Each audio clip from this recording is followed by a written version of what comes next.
In a career that spanned 5 presidential administrations, Secret Service agent Clint Hill had a rare inside seat to history.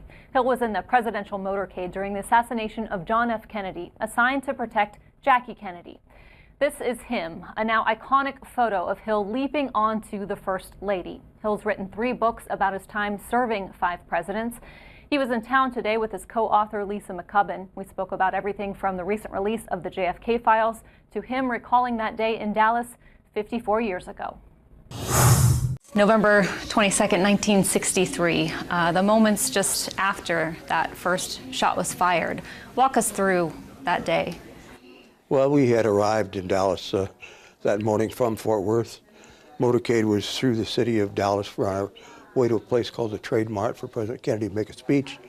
Supposed to make it at a luncheon around 12:30 in the afternoon.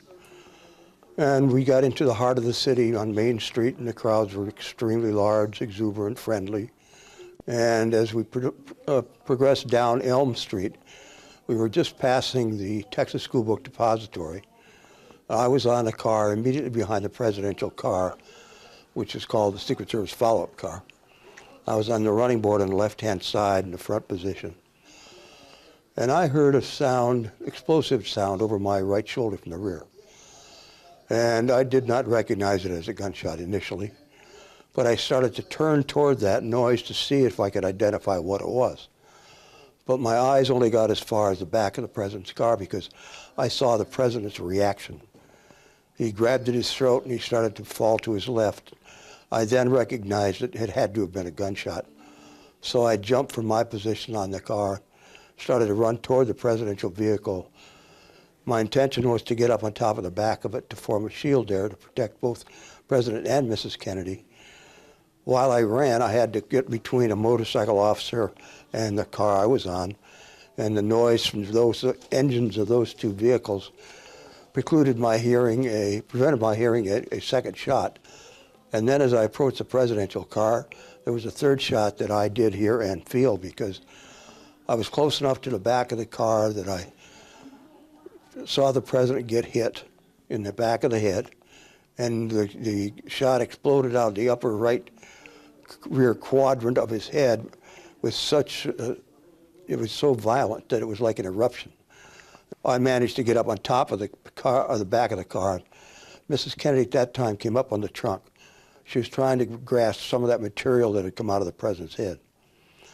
I got a hold of her, put her in the back seat, and when I got her into the back seat, the president's body fell farther to the left, and his head ended up in her lap. The right side of his face was up. I could see that his eyes were fixed. There was a hole in the skull. I could see that there was no brain tissue in that whole area. So I assumed it was a fatal wound. I turned and gave the other agents in the car behind us a thumbs down, turned and screamed at the driver to get us to a hospital. How often do you replay that in your head? Daily. It's always there, and it always will be there. With the recent release of the thousands of JFK files, anything there that surprised you? Nothing that's surprised me as of yet. I'm still looking for something that'll give us some idea as to the motive, the reason why Lee Harvey Oswald did fire those fatal shots. Do you think you'll ever get that answer? I hopefully will, but I doubt that I will. We've heard from the conspiracy theorists over the years, and I know a lot of them were looking to some of these JFK files to find out any new information. You've said 3 shots, 1 man. Do you think with what was brought forward over the last month that there are any ways to subside some of those conspiracy theorists? Well, you'll never actually cause them to believe anything different than what they currently believe. They're so set in their beliefs that it's impossible to change their opinion. I've tried to get out the facts as I know them so that people can freely understand that it is possible for one individual to do what Lee Harvey Oswald did. I mean, all you have to do is look at some recent examples. The gentleman down in Las Vegas was all alone, killed all those people. They have no idea as to why. The person down in Arizona shot and wounded a congresswoman from Arizona, Gabby Gifford, and He had never come to the attention of any law enforcement agents before that happened. Now, if you go back in time, you're going to find out that that is the case in almost every incident involving an assassination or assassination attempt. The individual involved usually has never come to the attention of law enforcement, and they usually have, in some cases, a mental condition.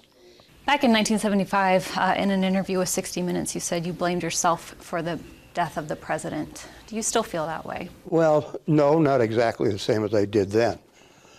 We had a responsibility to keep the president safe, and we failed to do so on that day. So we failed.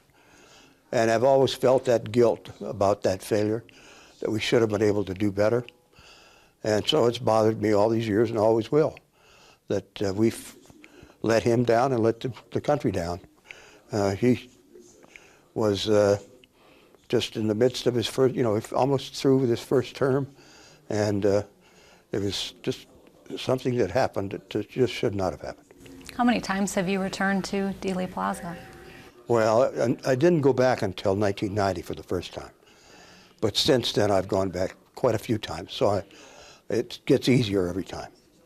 I wanted to ask the two of you, because you've co-authored 3 books together now, and just what the collaboration has been like. I think you've said it's been cathartic to write a lot of this. It has been for me. If it weren't for Lisa McCubbin, I wouldn't have written any books, and I wouldn't feel as well as I do today.